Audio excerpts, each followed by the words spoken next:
Welcome to the Self-Storage University podcast, where you will learn the correct way to identify, evaluate, negotiate, perform due diligence on, renegotiate, finance, turn around, and operate self-storage facilities. And now, here is your host, a partner in one of the largest real estate portfolios in the U.S. with nearly $1 billion of holdings, Frank Rolfe. We all procrastinate to some degree.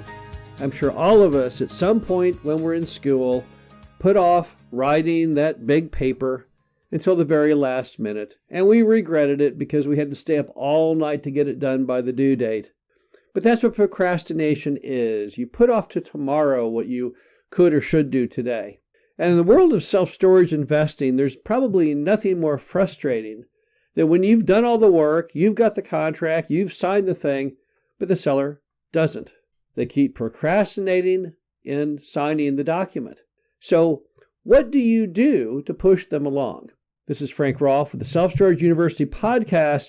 We're going to talk about some real-life solutions to the procrastinating seller who won't sign your document. Now, let's first analyze why a seller would do that. You probably didn't write that big term paper because it was boring and you didn't want to do it. You had many other things you'd rather do. So you kept saying, well, I'll work on it tomorrow. I'll work on it this weekend, but you never did because you didn't have any interest in it at all.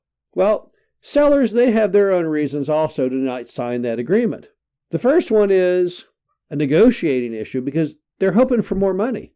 So often they're not going to sign it because they're hoping you're going to come back and offer them more money if they don't sign it, kind of up the ante to get them to sign it. But also there may be other parties looking at that self-storage property and they're waiting to see if they come in with a higher offer. So sometimes it's not really procrastinating. They're thinking about it all the time. Wouldn't be that hard to pull it out and sign it and FedEx it off.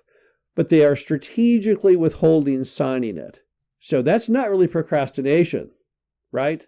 That's actually taking an active step. It's just not the step that you want. And then sometimes they're not going to go in there and sign that agreement because they have seller's remorse. They're not really sure if they want to sell at all after all. They talked about it. You called them up or sent them a direct mail piece or somehow or other got in touch with them and said, hey, I want to buy your little self-storage property. And at the time they said, oh, okay, yeah, I'll do that. Give me X. But now that you've offered them X, they're having second thoughts. They're having doubts. Should they really sell it? Should they not? Can they live without it? Is it a better investment than taking the cash? How will they reemploy the cash? All kinds of reasons for them to say, gosh, I don't know. Now I'm not so sure I want to do it anymore. And then finally, you have some sellers that are not really procrastinating. They're actually doing all their homework like you didn't do in school.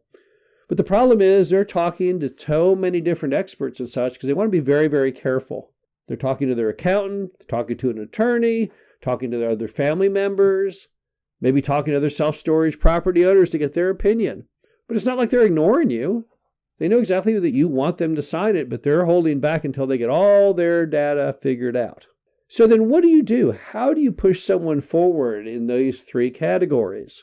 Well, the first thing you have to remember is this is typically mom and pop's biggest asset if you're buying from a mom and pop seller. They probably own a stick-built home and maybe some other items, but this is probably, if not the biggest asset they own, then typically the top two or top three.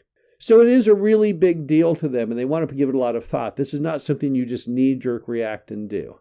This isn't something that's trivial to them. It's very, very important. So you have to accept that and understand that. They're not going to just immediately sign that thing up and send it back to you.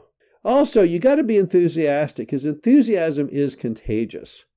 If you talk to many sellers and said, what do you remember about this buyer? What made you sign the agreement? They'll say, well, the guy was so excited about it.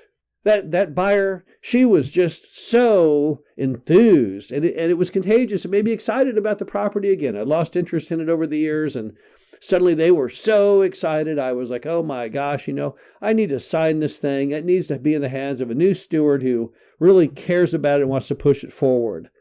So enthusiasm is always key. You're not going to get anyone off the mark by being dour, but by being overly serious. Be excited about it because excitement really turns them on.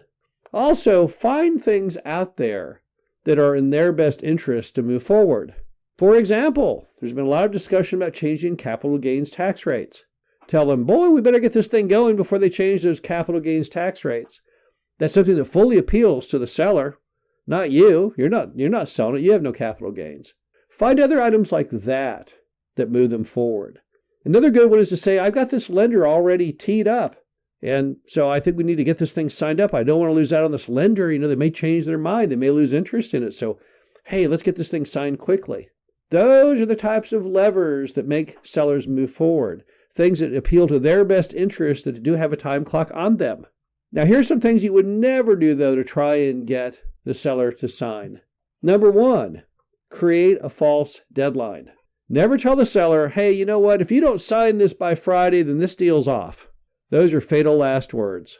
Never throw something out as finality unless you're going to back it up. So if you truly aren't going to buy it if they don't respond by Friday, well, I guess you can tell them that then because you're just telling them the truth. But that's a lie. If they came back to you on Monday, you'd still do it. A week from Monday, you'd still do it. So don't put those kinds of things out there. It just insults them and makes them mad.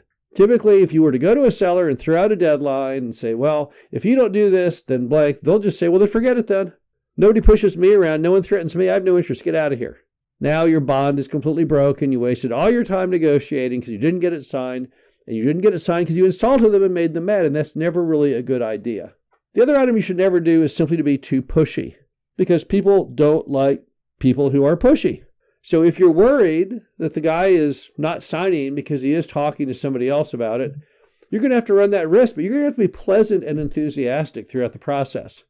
I've had many deals where I thought they would go with somebody else. They said, oh gosh, no, we're talking to several other parties. But if you made a good offer and if you're enthusiastic and positive and keep hanging in there, more than likely you're going to win. Because in the world of real estate, it all comes back to the same thing, which is numbers.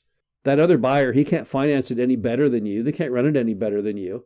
No way they're going to be able to pay any more money than you. Now, if you're looking at a property in a big urban market, sure, Public Storage or a REIT can definitely outbid you. No doubt about that, but did they really want to? A lot of these urban properties are so screwed up at this point, so underwater with the changes in cap rates and the flight of people in urban areas out into suburbs and exurbs. Well, it's unlikely they're going to have any interest in competing with you anyway. But you're probably not looking at buying those yourself. I'm not sure why you would. But if you're looking at something out there in a suburb or an exurb, you're just as strong a buyer as anybody else. No way Public Storage or others are going to pop up on the scene saying, well, oh gosh, we really want to buy this medium-sized property out in the suburb. That's very unlikely. So don't be psyched out when they say, oh, I have other offers. That doesn't mean anything. Those people are using the same rules and regulations. They're playing with the same set of cards you are. So don't let it psych you out. Just hang in there. Be positive. Be enthusiastic. Stay in contact with them and don't be too pushy. I've never seen anyone who got anywhere in the business by trying to push sellers around. It does not work. And just remember, they're going to come to their final conclusion in their own good time.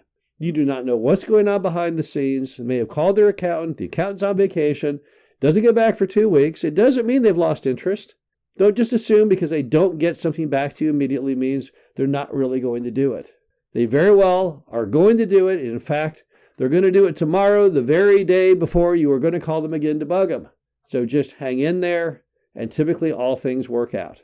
This is Frank Rolfe of the Self-Storage University podcast. Hope you enjoyed this. Talk to you again soon. Thank you for listening to the Self-Storage University podcast. Be sure to visit us at ssupodcast.com, where you can learn the correct way to identify, evaluate, negotiate, perform due diligence on, renegotiate, finance, turnaround, and operate self-storage facilities.